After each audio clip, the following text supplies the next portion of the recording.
Eligibility for universal banking by small financial banks. So మనం first universal banks అంటే ఏంది, small financial banks అంటే ఏంది తెలుసుకుందాం.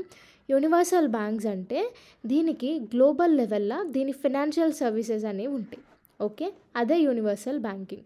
స్మాల్ ఫైనాన్షియల్ బ్యాంక్స్ అంటే ఇవి ఒక చిన్న బ్యాంక్స్, మినిమం 200 crores ఉండాలి దీని వర్త్. మళ్ళీ ఇది వచ్చేసి 2014 ఇంకా 15 యూనియన్ బడ్జెట్లో ఈ స్మాల్ ఫైనాన్షియల్ బ్యాంక్స్ అనేవి ఇంట్రడ్యూస్ చేసినారు.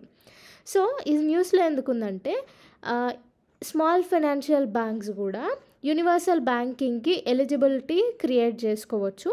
సో దానికి గల రూల్స్ వచ్చేసి స్మాల్ ఫైనాన్షియల్ బ్యాంక్ వచ్చేసి షెడ్యూల్డ్ బ్యాంక్ అయి ఉండాలి, with track record 5 years minimum ఉండాలి. మళ్ళీ నెట్ ప్రాఫిట్ అట్లీస్ట్ 2 years ఉండాలి, లాస్ట్ 2 years. మళ్ళీ ఇది వచ్చేసి ఏదైనా రికగ్నైజ్డ్ స్టాక్ ఎక్స్చేంజ్లో ఈ బ్యాంక్ లిస్టెడ్ అయి ఉండాలి. సో ఈ క్రైటీరియా మ్యాచ్ అయితే అది యూనివర్సల్ బ్యాంకింగ్ స్టేటస్కి అప్లై చేసుకోవచ్చు.